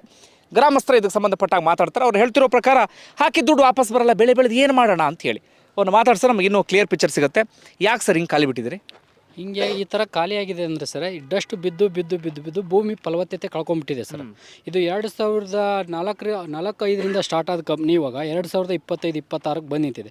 ಪ್ರತಿದಿನವೂ ಬಿಡ್ತಾ ಇದ್ದಾರೆ ಸರ್ ಡಸ್ಟ್. 24 ಅವರ್ಸು ಬಿಡೋದೇ. ಇನ್ನೊಂದು ಸರ ಏನಂದರೆ, ಈ ಭೂಮಿಯಲ್ಲಿ ಬೆಳೆ ಬೆಳೆದ್ರೆ ಲಾಭ ಆಗ್ತಾಯಿಲ್ಲ ಯಾರಿಗೂ, ರೈತರಿಗೆ ಲಾಭ ಆಗ್ತಾಯಿಲ್ಲ. ಯಾಕೆಂದರೆ ಆಳುಗಳು ಯಾರೂ ಬರ್ತಾಯಿಲ್ಲ. ಡಸ್ಟ್ ಬರುತ್ತೆ, ಧೂಳದಲ್ಲಿ ಕೆಲಸ ಮಾಡಿದರೆ ನಮ್ಗೆ ಆ ರೋಗ ಬರುತ್ತೆ, ಈ ರೋಗ ಬರುತ್ತೆ. ನೀವು ಕೊಡೋ ಪೇಮೆಂಟ್ ನಾವು ಬರೀ ಆಸ್ಪತ್ರೆಗೆ ಇಡಬೇಕಾಗುತ್ತೆ. ಅದು ಬಿಟ್ಟು ದುಡಿಯೋದೇ ಬೇಡ ಅಂತಂದೇಳಿ 100 ರೂಪಾಯಿ ಕೂಲಿ ಕೊಡ್ಬೇಕಂದ್ರೆ ನಾವು 1,000 ರೂಪಾಯಿ ಕೊಟ್ಟು ಅವ್ರ ಕಡೆಯಿಂದ ಮಾಡಿಸ್ಬೇಕು ಸರ್. 100 ರೂಪಾಯಿ ಕೂಲಿ ಕೊಡ್ಬೇಕಂದ್ರೆ 1,000 ಅಲ್ಲಿ ಆಳಿಗೆ 1,000 ರೂಪಾಯಿ ಕೊಟ್ಟು, ಟ್ಯಾಕ್ಟರ್ಗೆ 1,000 ರೂಪಾಯಿ ಇದು ಕೊಟ್ಟು ಮತ್ತು ಉಪ್ಪು ಬೀಜದ ಕೊಟ್ಟು ರೈತನಿಗೆ ಏನು ಲಾಭ ಆಗುತ್ತೆ ಸರ್? ಇದು ಡಸ್ಟ್ ಬಿದ್ದು ಲಾಭ ಆಗ್ತಾಯಿಲ್ಲ. ಹಂಗಾಗಿ ಭೂಮಿನೇ ಬರಡು ಬಿಟ್ಬಿಟ್ಟಿದೆ. ಇದು ನೋಡಿ ಸರ್, 68 ಎಕರೆ ಕೆರೆ ನೀರು ತುಂಬಿದೆ. ಬಟ್ ನೀರಿದೆ, ಭೂಮಿ ಇದೆ, ಜನನೂ ಇದ್ದಾರೆ, ಬಟ್ ವ್ಯವಸಾಯ ಮಾಡ್ಕೊಂಡು ಜೀವನ ಮಾಡೋಕ್ಕಾಗ್ತಾಯಿಲ್ಲ. ಯಾಕಂದರೆ ಈ ಆಳದ ಕಂಪ್ನಿಗಳಿಂದ ಕಾರ್ಖಾನೆಗಳಿಂದ ಆಗ್ತಾಯಿಲ್ಲ. ಈ ಕಾರ್ಖಾನೆಗಳು ಹೋಗಲೇಬೇಕು ಸರ್. ಇಲ್ಲಿ ನಾವು ವಿಸ್ತರಣೆನೂ ಆಗಬಾರ್ದು, ಯಾವುದೇ ಕಾರಣಕ್ಕೂ ವಿಸ್ತರಣೆ. ಎರಡನೇದ್ದು, ಫಸ್ಟ್ ಆಫ್ ಆಲ್ ಈ ಕಾರ್ಖಾನೆಗಳು ಮುಚ್ಚಲೇಬೇಕು ಸರ್. ಯಾಕೆಂದರೆ ಇಲ್ಲಿ ಸಾವಿರಾರು ಜನ ರೈತರಿದ್ದಾರೆ, ಮಕ್ಕಳಿದ್ದಾರೆ, ಮಹಿಳೆಯರಿದ್ದಾರೆ, ಎಲ್ಲರೂ ಇದ್ದಾರೆ. ಅವರಿಗೆ ಸಿಕ್ಕಾಪಟ್ಟೆ ತೊಂದರೆ ಆಗ್ತದೆ. ಎಲ್ಲರ ಪರವಾಗಿ ನಾನು ರಿಕ್ವೆಸ್ಟ್ ಮಾಡ್ಕೊತಿದ್ದೀನಿ ಸರ್ ನಿಮ್ಮ ಮುಖಾಂತರ. ಬಟ್ ಈ ಕಂಪ್ನಿಗಳು ಆದಷ್ಟು ಬಂದ್ ಆಗ್ಬೇಕು ಸರ್, ಇದು ಆಗಬೇಕು. ಆಮೇಲೆ ಕೆಲವೊಂದು ರಾಜಕಾರಣಿ ವ್ಯಕ್ತಿಗಳಿಂದ, ಕೆಲವೊಂದು ಭ್ರಷ್ಟ ಅಧಿಕಾರಿಗಳಿಂದ ಅವರಿಗೆ ಒಳಗಿಂದೊಳಗೆ ಲೈಸೆನ್ಸು ವಿಸ್ತರಣೆಗೆ ಅನುಮತಿ ಸಿಗ್ತಾಯಿದೆ. ಅದು ಕೂಡಲೇ ನಿಲ್ಲಬೇಕು ಸರ್, ನಿಲ್ಲಬೇಕು ಸರ್ ಇದು. ಓಕೆ, ಇದು ಗ್ರಾಮಸ್ಥರ ಮಾತು, ಗ್ರಾಮಸ್ಥರ ಆಕ್ರೋಶ ಅಥವಾ ಗ್ರಾಮಸ್ಥರ ಆಗ್ರಹ. ಏನು ಹೇಳ್ತೀರಾ ಯಾರಾದರೂ? ಸರ್, ಇಷ್ಟೊತ್ತು ಹೆಚ್ಚಿಂದ ಏನು ಹೇಳ್ಬೇಕಾಗಿಲ್ಲ. ನಮ್ಮ ಬ್ರದರ್ ಅವರು ಹೇಳಿದರು, ಕೂಡಲೇ ಈ Bhadra steel company, oils factory ಇವು ಕೂಡಲೇ ಇಲ್ಲಿಂದ ಸ್ಥಳಾಂತರಗೊಳ್ಬೇಕು. ಇದೇ ಎಂ ಬಿ ಪೆಟ್ರೋಲ್ ಅವರು ಎಲ್ಲೇ ಎ ಸಿ ರೂಮ್ನಾಗ ಕುಂತ್ಕೊಂಡು ಹೇಳ್ತಾರೆ, ನಾನು ವರದಿ ತರ್ಸೋದ್ನು 1 ವರ್ಷ ಆಯ್ತು ಸರ್, ಇನ್ನೂವರೆಗಾದರೂ ಈ ಕಡೆ ಅಣಿ ಕಾಯ್ಕಿಲ್ಲ ಅವರು. ಜಿಲ್ಲಾಧಿಕಾರಿಗಳಿಗೆ ಸ್ಥಳಕ್ಕೆ ಭೇಟಿ ಕೊಡಿ ಅಂತ ಹೇಳಿದ್ರೂ ಬರ್ತಾ ಇಲ್ಲ ಸರ್. ಕೂಡಲೇ ಈ ಕಂಪ್ನಿಗಳಿಗೆ ನಮಗೆ ಬೇಕಾಗಿಲ್ಲ ಸರ್, ಇವು ಕೂಡಲೇ ಇಲ್ಲಿಂದ ಸ್ಥಳಾಂತರಗೊಳಿಸಬೇಕೆಂದು ಎಲ್ಲ ರೈತರ ಪರವಾಗಿ ನಾವು ಹೇಳ್ತೀವಿ ಸರ್. ಓಕೆ, ನಾನು ಸಂಬಂಧಪಟ್ಟವ್ರು ಮನವಿ ಮಾಡ್ಕೊಳ್ಳೋದಿದೆ. ಸಂಬಂಧಪಟ್ಟಂಥ ಸಚಿವ ಎಂ ಬಿ ಪಾಟೀಲ್, ಹಾಗೆ ಸ್ಥಳೀಯ ಜಿಲ್ಲಾಧಿಕಾರಿ ಆಗಿರ್ಬೋದು ಅಥವಾ ಸ್ಥಳೀಯ ಶಾಸಕರಾಗಿರ್ಬೋದು, ದಯವಿಟ್ಟು ನೀವು ಯಾವುದೋ ಟೀಮನ್ನು ಕಳ್ಸೋಕೆ ಹೋಗಬೇಡಿ. ನೀವು ಯಾವುದೋ ಟೀಮ್ ಕಳಿಸಿ ವರದಿ ತರಿಸ್ಕೊಳ್ತೀರಿ ಅಂದರೆ ನಿಮಗೇನೂ ಅರ್ಥ ಆಗಲ್ಲ. ಅವ್ರೇನೋ ಬರ್ತಾರೆ, ಅವ್ರಿಲ್ಲಿ ಯಾರ ಹತ್ರನೋ ಏನೋ ದುಡ್ಡೋ ಮತ್ತೊಂದೋ ತೆಗೆದುಕೊಂಡು ಹೋಗಿ ನಿಮ್ಗೆ ಯಾವುದೋ ವರದಿ ಕೊಡ್ತಾರೆ, ನೀವು ಯಾವುದನ್ನು ಬ್ಲೈಂಡಾಗಿ ನಂಬ್ಕೊಳ್ತೀರಿ. ಇಲ್ಲ, ಎಲ್ಲವೂ ಸರಿ ಇದೆ, ಸಮಸ್ಯೆ ಇಲ್ಲ ಅಂತ ಅಂದ್ಕೊಳ್ತೀರಿ. ದಯವಿಟ್ಟು ಸಚಿವರಾಗಿರುವಂಥ ಎಂ ಬಿ ಪಾಟೀಲ್ರ ಸ್ಪಾಟಿಗೆ ಬನ್ನಿ, ಶಾಸಕರಾಗಿರುವಂಥ ಹಿಟ್ನಾಳ್ ಅವರೇ ಸ್ಪಾಟಿಗೆ ಬನ್ನಿ, ಈ ಸ್ಥಳೀಯ ಜಿಲ್ಲಾಧಿಕಾರಿಗಳು ಯಾರಿದ್ದರೆ ನೀವೇ ಸ್ಪಾಟಿಗೆ ಬನ್ನಿ. ನೀವು ಬಂದು 4 ಜನರನ್ನು ಮಾತಾಡಿಸಿ, 4 ಮನೆಗೆ ಹೋಗಿ, ಇಲ್ಲಿ ಸ್ಕೂಲೋ ಹೊಲನೋ ಒಂದು 4 ಕಡೆ ಓಡಾಡಿ, ಹಾಗೆ ನಿಮಗೆ ಅರ್ಥ ಆಗುತ್ತೆ. ನೀವು ಎಲ್ಲೋ ಕೂತ್ಕೊಂಡು ನೀವು ಯಾವುದೋ ಟೀಮ್ ಕಳಿಸ್ತೀವಿ, ಇನ್ನೊಂದು ಕಳಿಸ್ತೀವಿ, ನಿಮಗೆ ಸಮಸ್ಯೆ ಅರ್ಥ ಆಗೋದಿಲ್ಲ. ನಾನು ಮತ್ತೆ ಹೇಳ್ತೀನಿ, ಇಲ್ಲಿ 108 ಸಮಸ್ಯೆ ಇದೆ. ದಯವಿಟ್ಟು ಕಾರ್ಖಾನೆಗಳ ವಿಸ್ತರಣೆಗೆ ಅವಕಾಶ ಮಾಡಿಕೊಡ್ಬೇಡಿ. ಇರುವಂಥ ಕಾರ್ಖಾನೆಗಳನ್ನು ಸ್ಥಳಾಂತರ ಮಾಡಿ, ಈ ಊರನ್ನು ಸ್ಮಶಾನ ಮಾಡಿ, ಜನರ ಬದುಕನ್ನು ಹಾಳು ಮಾಡಿ ನೀವು ಇನ್ನೇನೋ ಸಾಧಿಸ್ತೀವಿ ಅಂತ ಹೋಗಬೇಡಿ. ನಿಜವಾಗ್ಲೂ ಅದು ಅಭಿವೃದ್ಧಿ ಅಲ್ಲವೇ ಅಲ್ಲ. ಯಾವುದು ಅಭಿವೃದ್ಧಿ ಗೊತ್ತಿಲ್ಲ. ಯಾವುದೋ ಕಾರ್ಖಾನೆ ಇದ್ದು ಇಲ್ಲಿ ಊರ ಜನರಿಗೆ ಒಂದು ಸ್ವಲ್ಪ ಕೆಲಸ ಸಿಕ್ಕಿದ್ರೆ ಅದು ಅಭಿವೃದ್ಧಿ. ಇವ್ರಿಗೆ ಕೆಲಸ ಇಲ್ಲ, ಏನೂ ಇಲ್ಲ, ಊರು ಹಾಳಾಗ್ತಿದೆ. ತಮ್ಮ ಭೂಮಿಯಲ್ಲಿ ಇವ್ರು ಕೃಷಿ ಮಾಡೋಕ್ಕಾಗಲ್ಲ ಅಂದರೆ ಯಾವ ಸೀಮೆ ಅಭಿವೃದ್ಧಿ ಅದು? ನಾಚಿಕೆ ಆಗ್ಬೇಕು ನಿಮ್ಮೆಲ್ಲರಿಗೂ ಕೂಡ, ದರಿದ್ರ ರಾಜಕಾರಣಿಗಳಿಗೆ, ದರಿದ್ರ ಅಧಿಕಾರಿಗಳಿಗೆ. ನೋಡಿ ಎಲ್ಲಿಗೆ ಹೋಗಿ ತಲುಪುತ್ತೆ ಅಂತ ಹೇಳಿ. ನಮ್ಮ ವರದಿ ಹೀಗೆ ಮುಂದುವರಿತಾ ಹೋಗುತ್ತೆ. 24ಕ್ಕೆ ಕೊಪ್ಪಳ ಬಂದನ್ನು ಕೂಡ ಕರೆ ಕೊಟ್ಟಿದ್ದಾರೆ. ಈ ಭಾಗದ ಜನ ಯಾರಾದರೂ ಈ ವರದಿಯನ್ನು ನೋಡ್ತಾ ಇದ್ದಾರೆ, ದಯವಿಟ್ಟು ಆ ಬಂದಲ್ಲಿ ನೀವು ಕೂಡ ಭಾಗಿಯಾಗಿ ಈ ಜನರಿಗೆ ಬೆಂಬಲವಾಗಿ ನಿಂತ್ಕೊಳ್ಳಿ. ಧನ್ಯವಾದ. ಮುಂದಿನ ವಿಡಿಯೋದಲ್ಲಿ ಆದಷ್ಟು ಬೇಗ ಸಿಗ್ತೀನಿ. Thank you.